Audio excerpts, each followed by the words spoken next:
And all this started just because some of the Ammonite commanders, either mistakenly or deceptively, told their king that David was trying to conquer their land. Kind of almost made their own words happen, in a way. What's up, cool people? My name is Matt. Welcome back to our Bible study. So, we're looking at 2 Samuel chapter 10. Context and general things that have happened lately. David is king. Saul, the previous king, died in battle, along with multiple sons of his. David has been kind of building, his kingdom a bit. Took over Jerusalem, made that his capital, and had further conquests shortly after that. And then in the past chapter, he was trying to figure out if there was any of Saul's family that was still alive that he could, either help out or pay some respects to or whatever, especially for Jonathan's sake, because he and Jonathan were real tight. And long story short, he winds up helping out one of Saul's sons who was disabled from a very young age, and pretty much sets up Mephibosheth, who was that son, pretty much sets him up so that he doesn't really have anything to worry about throughout his life. And that's pretty much all that's been going on lately. So let's hop into 2 Samuel chapter 10. Sometime after this, King Nahash of the Ammonites died, and his son Hanun became king. David said, "I am going to show loyalty to Hanun just as his father Nahash was always loyal to me." So David sent ambassadors to express sympathy to Hanun about his father's death. But when David's ambassadors arrived in the land of Ammon, the Ammonite commander said to Hanun, their master, "Do you really think these men are coming here to honor your father? No, David has sent them to spy out the city so they could come in and conquer it." So Hanun seized David's ambassadors and shaved off half of each man's beard, cut off their robes at the buttocks, and sent them back to David in shame.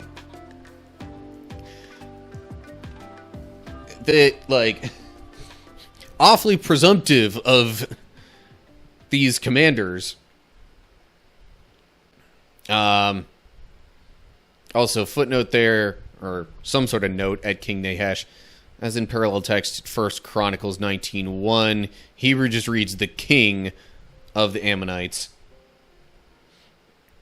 So that's the translators kind of cross-referencing some things to try and line it up as much as they can. But yeah, so Ammonite king dies. Obviously, the next one, his son, as is normal for kingly succession, his son then becomes king. David wants to say that they're good, that he doesn't mean them any harm, but some of the Ammonite commanders tell Hanun otherwise, and basically make a mockery of David's ambassadors. So they'd basically be sent back half naked, and, with even, as far as hair, at least facial hair, kind of half naked, you might say. Why only half? I don't know, other than it's real obvious that something was done and it looks weird. Okay. Don't know if I have too many other thoughts on that. Moving along to verse 9? No, verse 5, sorry. When David heard what had happened, he sent messengers to tell the men, "Stay at Jericho until your beards grow out, and then come back," for they felt deep shame because of their appearance. When the people of Ammon realized how seriously they had angered David, they sent and hired 20,000 Aramean foot soldiers from the lands of Beth Rehob and Zobah, 1,000 from the king of Maacah, and 12,000 from the land of Tob. When David heard about this, he sent Joab and all his warriors to fight them. The Ammonite troops came out and drew up their battle lines at the entrance of the city gate, where the Arameans from Zobah and Rehob and the men from Tob and Maacah positioned themselves to fight in the open fields. Alright, so obviously what was done to David's ambassadors / messengers was highly disrespectful. They were ashamed to basically go back at least to, the kingdom, because that certainly isn't a very respectful look for them. Plus, they might have also just been ashamed to go back home in general, and didn't want the people who knew them to see them like this. But David tells them to stay at Jericho so that they can sort of wait things out and come back more respectfully. But then people of Ammon, who, Ammonites were the ones that kind of caused the trouble here in the first place. People of Ammon realize, David really doesn't like us now. We better prepare for a fight. So, they get, it looks like, based on these numbers, a total of 32,000 soldiers from peoples of the area. And then they draw the battle lines and they're ready to fight. And then, of course, David, realizing that there's this force that has been formed against him, wants to make sure that he's not waiting too long for his response. So he gets Joab and the warriors, sends them out, and, probably even goes with them.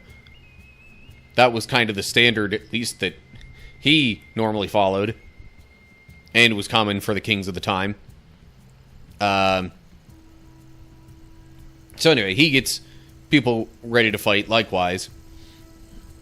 And they're,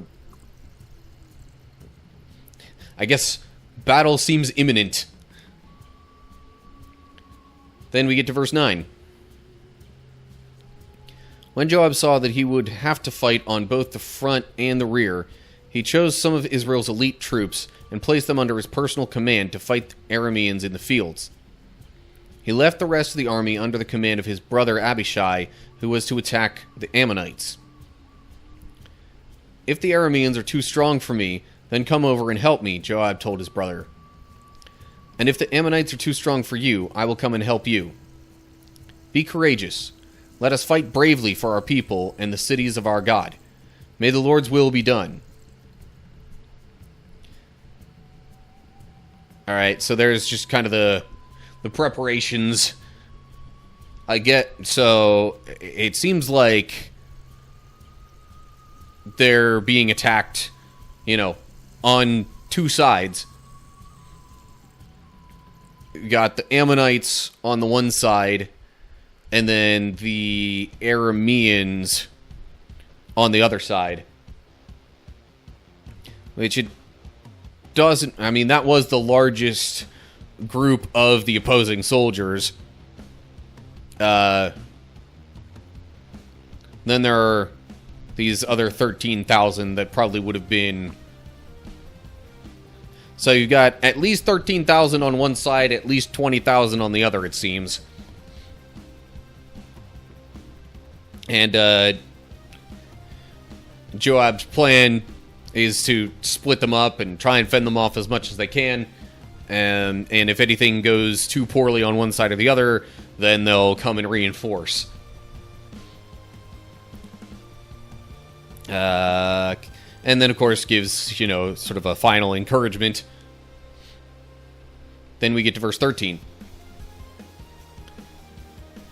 When Joab and his troops attacked, the Arameans began to run away. And when the Ammonites saw the Arameans running, they ran from Abishai and retreated into the city. After the battle was over, Joab returned to Jerusalem. The Arameans now realized that they were no match for Israel, so when they regrouped, they were joined by additional Aramean troops summoned by Hadadezer from the other side of the Euphrates River. These troops arrived at Halem under the command of Shobach, the commander of Hadadezer's forces. Now, seems like there was mention of Hadadezer just a couple of chapters ago. I actually might want to take a look back at that. Yeah. David also destroyed the forces of Hadadezer, son of Rehob, king of Zobah. Yeah. So, maybe this battle that it mentioned here in chapter 8 is actually the same battle that's mentioned here. It's definitely the same king, which I guess being defeated once doesn't necessarily mean that, you know, the kingdom and the troops are all gone in particular. But the 20,000 number also lines up. Captured 1,000 chariots, 7,000 charioteers, 20,000 foot soldiers. Right here, where it's mentioning Hadadezer. Anyway, just something to think about.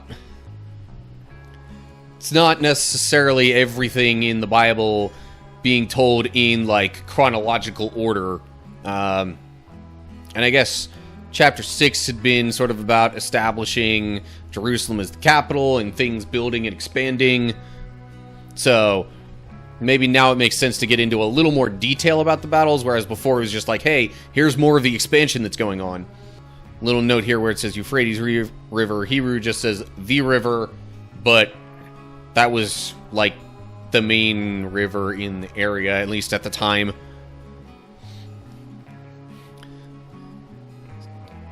So, you know, it would be kind of like if you lived in a certain area and there was just one major lake and maybe another small one. People talk about going to the lake. They're probably talking about the big one. Similar kind of thing, I would guess. But, anyway. So that battle happened. Went well for Joab's troops. Less so for the Arameans. But I guess now we're about to get to the part with Hadadezer, which picks up in verse 17.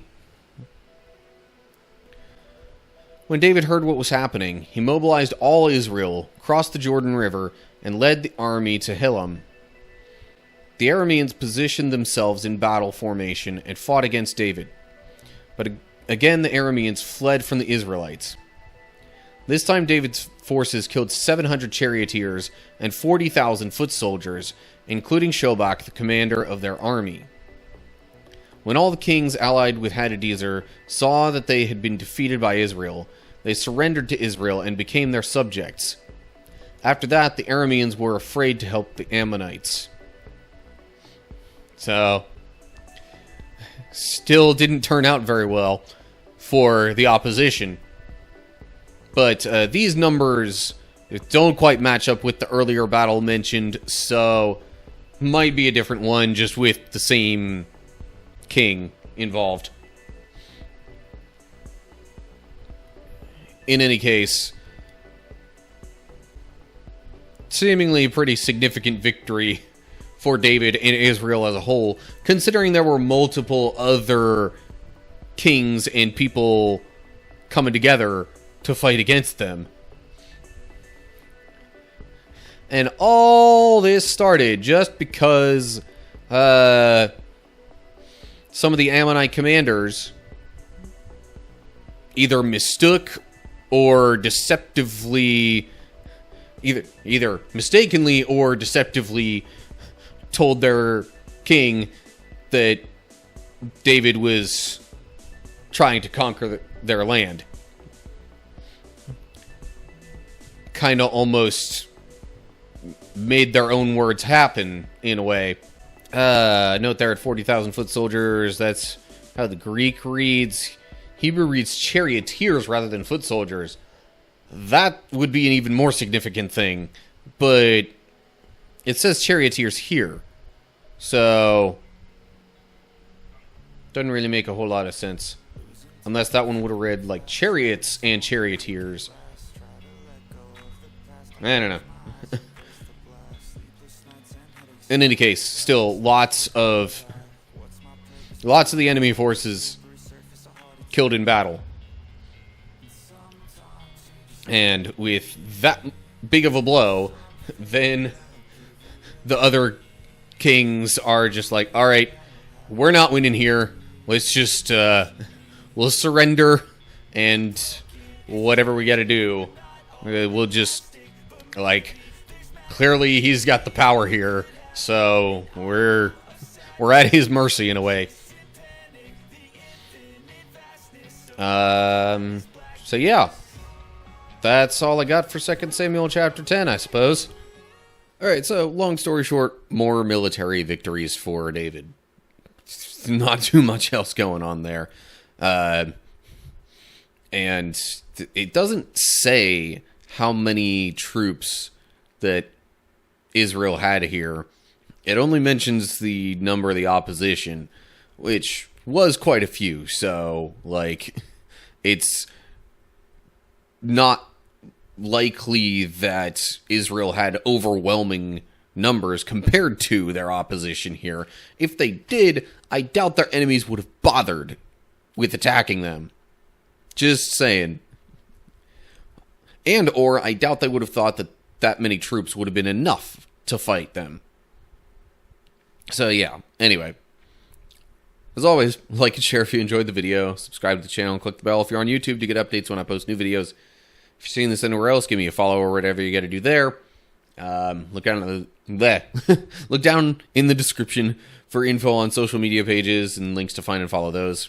And leave comments down below all that with any thoughts you have, including how clumsy you think I am for tripping over my words and hitting my own microphone. Anyway. Alright, well, I hope you're all doing well. Hopefully I'll see you soon for another video. But whatever the case is, till next time, stay cool, people.